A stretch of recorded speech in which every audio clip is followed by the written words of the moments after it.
வணக்கம் நேயர்களே, நீங்கள் இணைந்திருப்பது இன்றைய ராசி பலன் நிகழ்ச்சிகளோடு 11/9/2024, அதாவது இன்றைய தினம் 12 ராசிகளுக்குமான பலன்கள் பின்வருமாறு.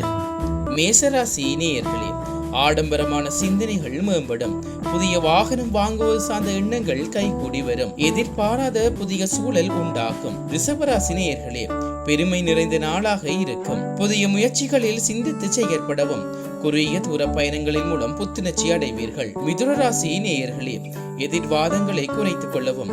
கலைகளில் கற்பதில் ஆர்வம் உண்டாகும். குடும்ப உறுப்பினர்களை அனுசரித்து செல்லவும். கடகராசி நேயர்களே, உணர்வு பூர்வமாக பேசுவதை விட சூழ்நிலை அறிந்து செயற்படுவது நல்லது. எதிலும் தன்னம்பிக்கையுடன் செயற்படுவீர்கள்.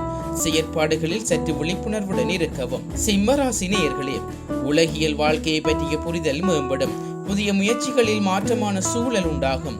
திடீர் பயணங்களின் மூலம் அனுபவம் உண்டாகும். கன்னிராசி நேயர்களே, தூக்கமின்மை பிரச்சனை ஏற்பட்டு நீங்கும். முதலாளி வகையில் ஒத்துழைப்பு மேம்படும். கலை சார்ந்த துறைகளில் மாற்றமான சூழல் அமையும். துலாம் ராசி நேயர்களே, வியாபார சிந்தனைகள் மேம்படும். யாக பணிகளில் ஈடுபாடு ஏற்படும். அதிகார பணிகளில் கவனத்துடன் இருக்கவும். விருச்சிக ராசி நேயர்களே, வியாபார போட்டிகளை சமாளிப்பீர்கள். உயர் அதிகாரிகளின் சந்திப்பு கிடைக்கும். நீண்ட தூர பயண சிந்தனைகள் உண்டாகும். தனுசு ராசி நேயர்களே, உடல் ஆரோக்கியம் சார்ந்த செயற்பாடுகளில் கவனம் வேண்டும். சஞ்சலமான சிந்தனைகளின் மூலம் குழப்பம் ஏற்படும். மனதுக்கு நெருக்கமானவர்களை அனுசரித்து செல்லவும். மகர ராசி நேயர்களே, அதிகார பதவியில் இருப்பவர்கள் பற்றிய புரிதல் உண்டாகும். கூட்டாளிகளின் ஒத்துழைப்பு கிடைக்கும்.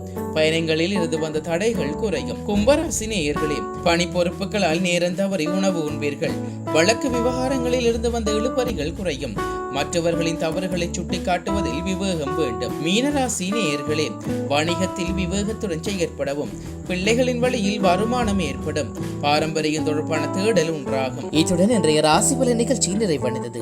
தொடர்ந்தும் நாளை காலை ராசி பலன் நிகழ்ச்சிகளோடு இணைந்து கொள்வோம். நன்றி.